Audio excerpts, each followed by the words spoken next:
Pooh Shiesty has just been sentenced. After months of federal pressure, mountains of evidence, and a legal situation that was spiraling completely out of control, he has officially accepted a plea deal with the federal government, and it is the only reason he is not staring down the rest of his life behind bars. The feds had him. The surveillance footage, the digital evidence, the cash with matching serial numbers, the witnesses, all of it pointed in one direction. And when the dust settled, taking the deal was the only realistic move left on the table. But what most people do not know is how deep this case actually goes, what the government had on him, and why so many people believe this moment marks the permanent end of one of the most promising careers in recent rap history. Yo, what is good, fam? Welcome back. Today we are going all the way in on the complete story of Pooh Shiesty, the background, the charges, the evidence the feds assembled, and why by the time that plea was on the table, fighting it in court would have been almost impossible. Stay locked in because this one is wild from start to finish. Lontrell Donnell Williams Jr. was born on November 8, 1999, in South Memphis, Tennessee. Memphis gave the world 3 6 Mafia, Yo Gotti, and Young Dolph, and it gave the world Pooh Shiesty. His connection to music was not accidental. His father, who went by the name Mob Boss, founded a Memphis-based independent label called Mob Ties Records and spent time in the studio himself. So from a very young age, little Lontrell was watching his father rap, watching sessions unfold, absorbing the mechanics of the music industry before most kids his age even knew what a recording contract was. His stage name carries weight. His mother nicknamed him Mr. Pooh when he was a child. His older brother, Terrence Henderson, who went by T.D.P., took that childhood nickname and added Shiesty to it, which in street vernacular means someone who is slick, unpredictable, and not to be underestimated. Tragically, T-Day passed away from brain cancer on February 28, 2021, at just 27 years old. By then, the name his brother had given him was already becoming one of the most recognized in rap. During high school, Lontrell left Memphis for 2 years and relocated to Pflugerville, Texas, living with his mother before returning to Memphis, completing his diploma through summer school and online classes, and committing fully to music at 18. He launched a crew called Chopper Gang and began posting to YouTube and SoundCloud. Songs like Hell Night featuring Big 30, Shiesty Summer, Chopper Talk, and Day One were released in 2019 and generated real regional momentum. His track Breaking News earned local Memphis radio play and millions of YouTube views. By March 2020, he released At It Again and Main Slime, and his YouTube channel was approaching 200,000 subscribers. That grassroots traction caught the attention of one of the most important figures in Southern rap history. Gucci Mane sent Pooh Shiesty a direct message on Instagram, and shortly after, an offer followed. In April of 2020, Williams officially signed to 1017 Records in a joint venture with Atlantic Records, reportedly valued at $10 million. And it did. He and Gucci Mane collaborated on Still Remember in June 2020, which became his real introduction to a national audience. The 1017 compilation So Icy Summer dropped in July alongside label mates including Fujiano, Big Scar, Roboy, and Enchanting. Then on November 6, 2020, everything broke wide open. Back in Blood featuring Lil Durk peaked at number 13 on the Billboard Hot 100 and went on to earn 8 times platinum certification, becoming one of the defining tracks of that era in Southern rap. He simultaneously held multiple spots on the Hot 100, with Neighbors featuring Big 30 and Box of Churches featuring 21 Savage. In early 2021, his debut mixtape, Shiesty Season, debuted at number 1 on the Billboard Top Rap Albums chart and peaked at number 3 on the Billboard 200. Pitchfork called it one of the best debut rap projects of the year. He appeared on The Tonight Show starring Jimmy Fallon in April 2021, was named BET's Amplified Artist of the Month, and topped Pandora's Trendsetter chart for over 20 consecutive weeks. The trajectory was undeniable.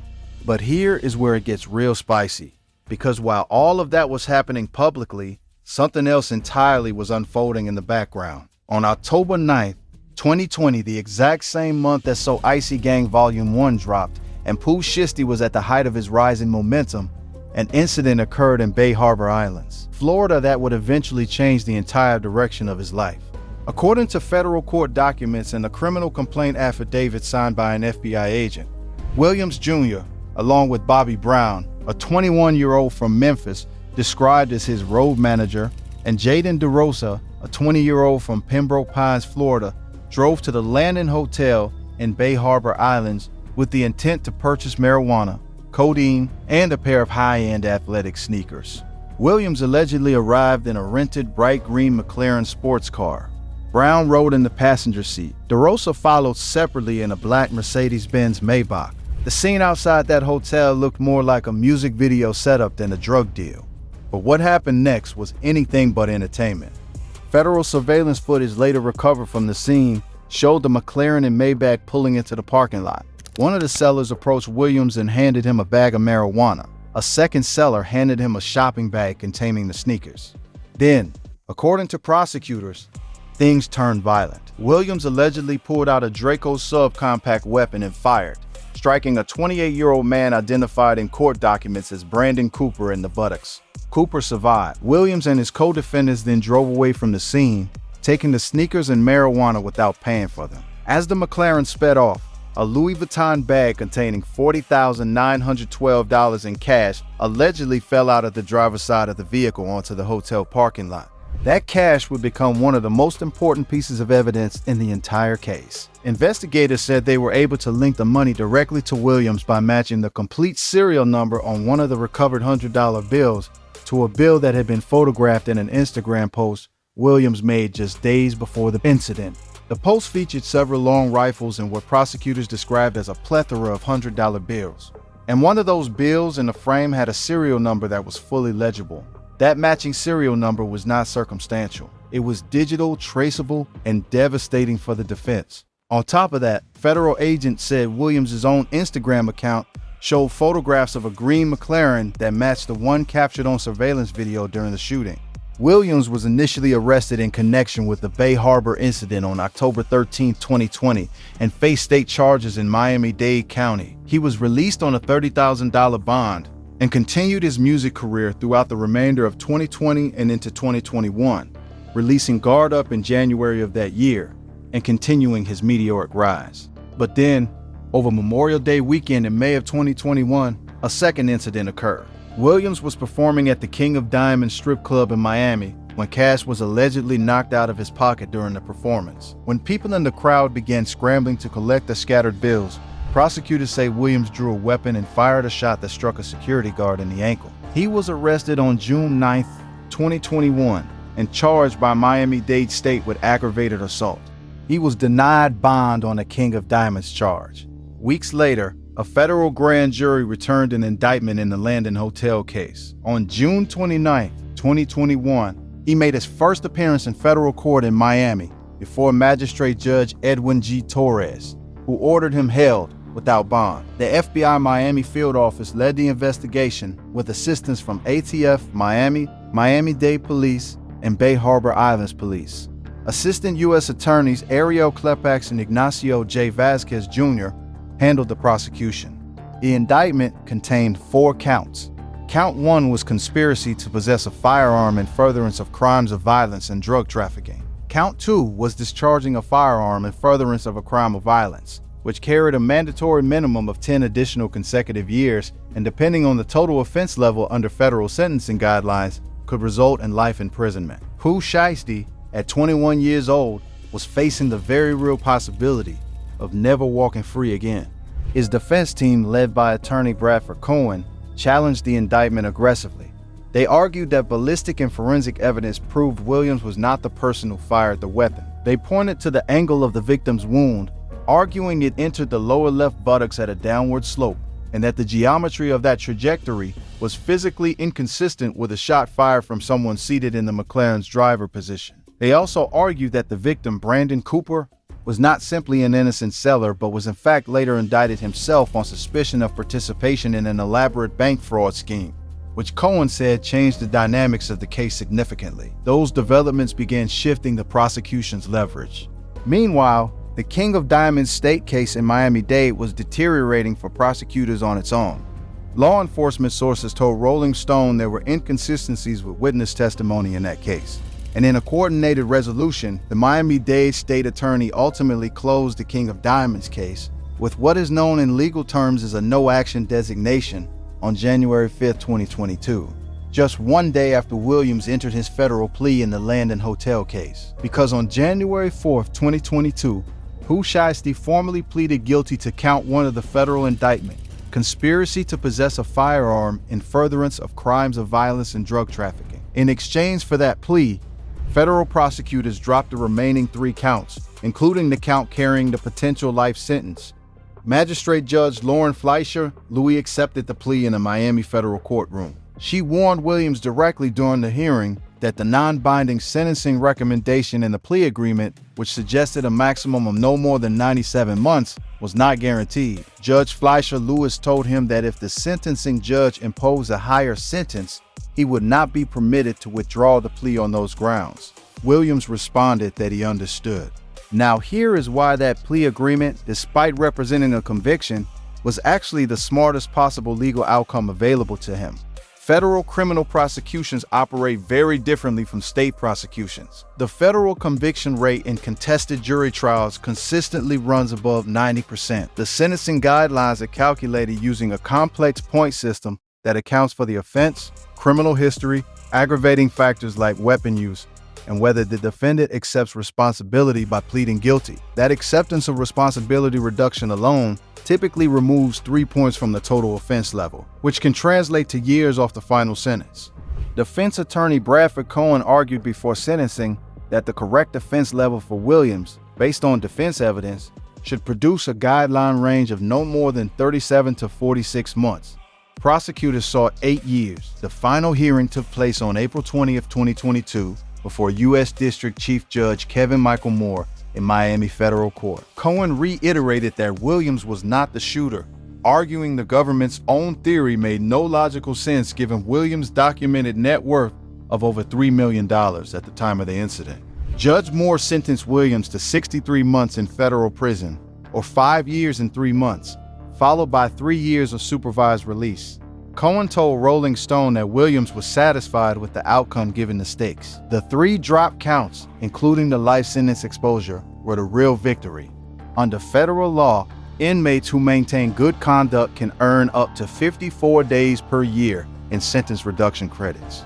Williams accumulated those credits at a high-security federal prison in Pennsylvania. His original scheduled release date was April 11, 2026, but on October 6, 2025, he walked out early, nearly 6 months ahead of schedule, transitioning into a federal residential reentry center to complete the remainder of his sentence. The response from hip-hop was immediate.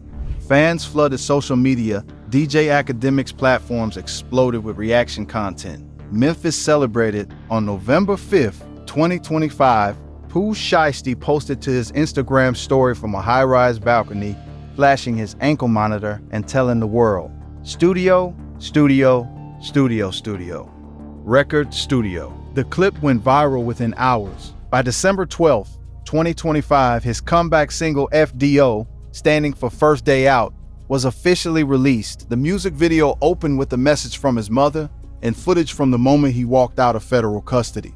The song climbed to number 12 on the Billboard Hot 100, becoming his highest charting solo effort as a lead artist. He appeared on Apple Music's Ebro Darden interview teasing a new album. A studio session with Glorilla generated additional buzz. Everything pointed toward one of the most anticipated rap comebacks in years. But here is where it gets real.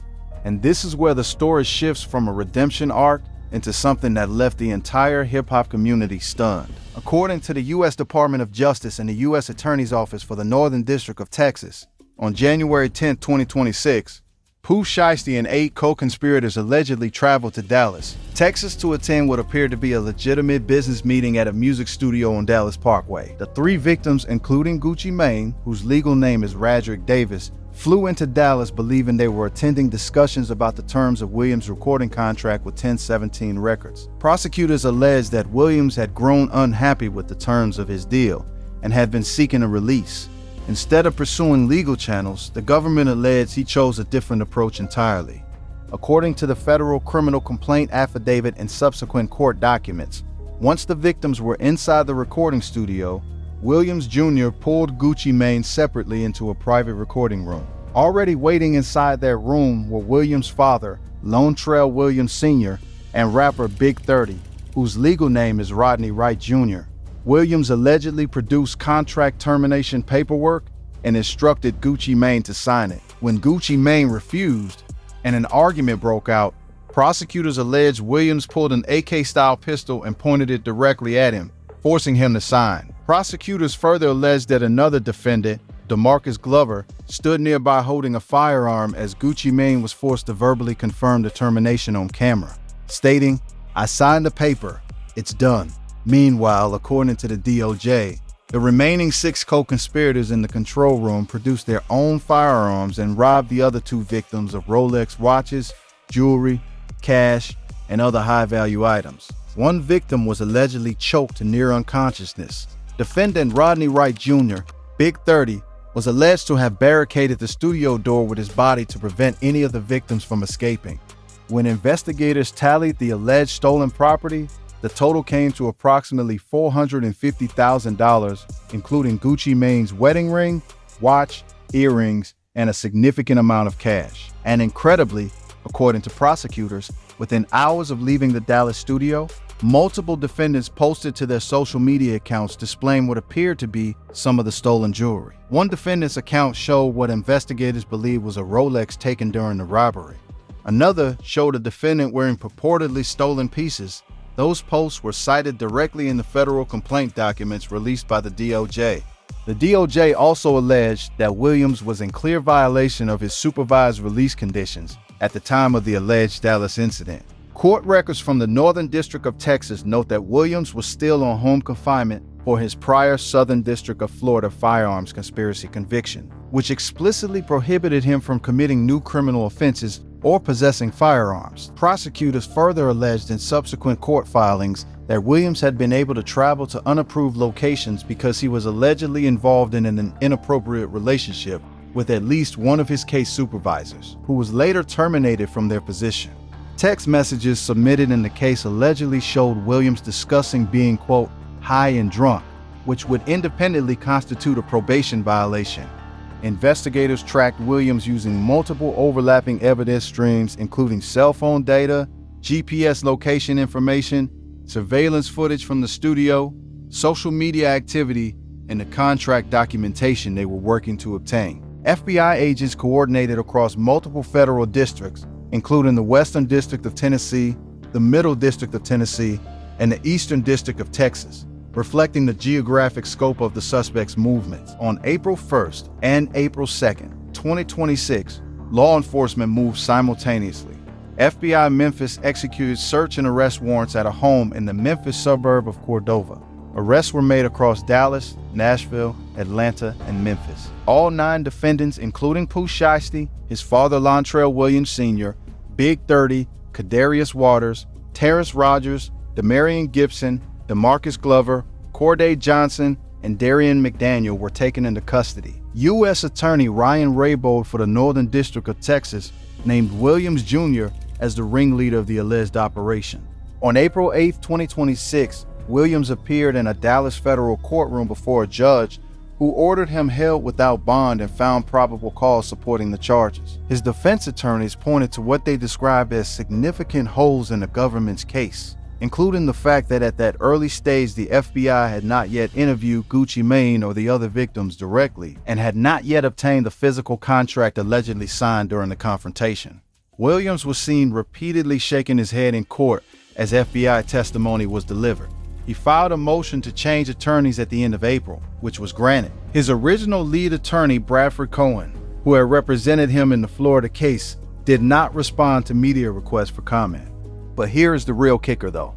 On July 1st, 2026, new video footage emerged and was filed in federal court.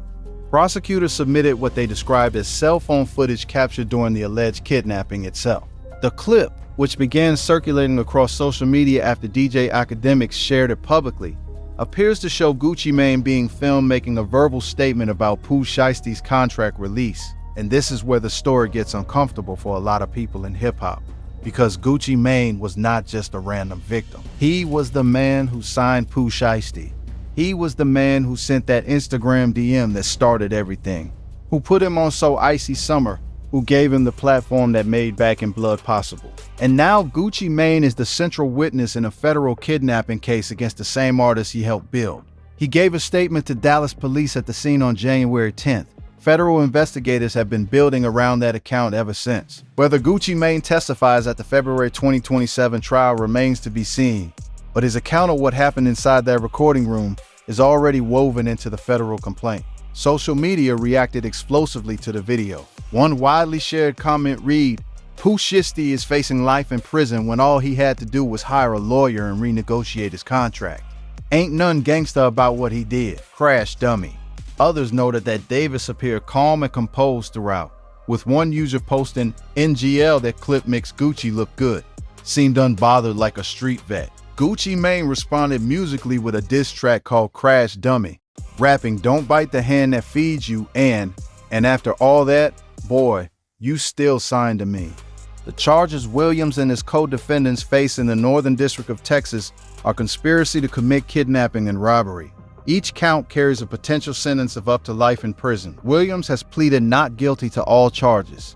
The trial was originally scheduled for June of this year, but has since been postponed until February 22, 2027, as prosecutors continue assembling their full evidence package. Now let me talk about Big 30 specifically, because his involvement in this second case has taken a lot of people by surprise.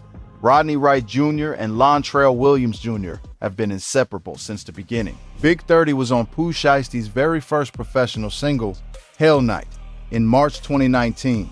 They released Chopper Talk together before either had a label deal. They both appeared on Monday to Sunday with Lil Baby in June 2020. And Big 30 was on Neighbors, one of the biggest singles from Shiesty's season. Their chemistry was undeniable and their friendship appeared genuine, but now they are both behind bars facing federal charges in Dallas. Prosecutors say Big 30 was not a bystander in the Dallas studio. They allege he physically blocked the door to prevent victims from leaving. His bond was revoked, and prosecutors cited him as a flight risk partly because of a pending 7-figure recording deal. The broader context around Memphis rap and federal law enforcement matters here.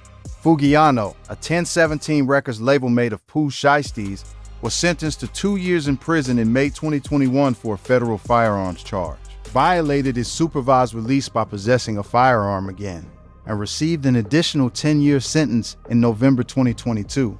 Big Scar, another 1017 label mate and Pooh Shiesty's cousin, died in December 2022. Young Dolph was murdered in 2021. Memphis produces an extraordinary amount of hip-hop talent, but the relationship between that talent pipeline and federal law enforcement has become one of the defining tensions of the current era in Southern rap. What makes the Dallas case particularly devastating from an evidentiary standpoint is that the defendants essentially documented their own alleged crimes. Federal investigators today use tools like Celebrite to extract complete phone histories, including deleted texts, GPS waypoints, and cloud backup data. But in this case, prosecutors did not even need to dig that deep for some of the most damaging material. The defendants allegedly posted stolen jewelry to their own social media accounts within hours of leaving the studio. They filmed the alleged kidnapping on a cell phone. Text messages show Williams allegedly discussing being drunk and traveling without authorization while on home confinement. When you combine all of that with studio surveillance footage, GPS location data, and Gucci Mane's account given to Dallas police at the scene, the evidentiary picture prosecutors are building is one of the most comprehensive in recent hip-hop legal history. The Florida case gave Pooh Shiesty a way out because the victim's credibility was damaged and ballistic evidence was disputed. This time, the government's evidence is coming from multiple independent streams that largely corroborate each other. And now he sits in federal custody again, this time at the Kaufman County Jail in Texas. Deemed a flight risk, facing conspiracy charges each carrying a potential life sentence, with a trial scheduled for February 2027. He was not yet 27 years old when he was arrested in April 2026. He had released one of the fastest rising debut projects in rap history. He had collaborated with Lil Durk, Lil Baby, 21 Savage, Moneybagg Yo, Gucci Mane, Fugiano, Big 30, and Glorilla. He had performed on national television. He had earned multi-platinum certifications while sitting in a federal prison in Pennsylvania. He had been called the top dog of the new 1017 by Pitchfork, and then he allegedly walked into a Dallas recording studio with a weapon, a crew, and a plan that, if the government's allegations hold up, will define the rest of his legal life in ways that no music can undo. At the end of the day, Pooh Shiesty's story is about what happens when extraordinary talent and extraordinarily dangerous choices exist in the same person at the same time. It is about a federal system that builds cases with patience and precision while careers rise and fall around the people being investigated. It is about how the digital world has eliminated every layer of privacy that once might have shielded street-level decisions from prosecutorial scrutiny. His father is in custody alongside him. His oldest musical collaborator, Big 30, is in custody alongside him. The man who signed him and launched his career, Gucci Mane, is now at the center of the allegations against him. What are your thoughts on where this case is headed and what it ultimately means for Pooh Shiesty's future? Drop them in the comments and make sure you tap in with the video on screen, because we are not done covering this one.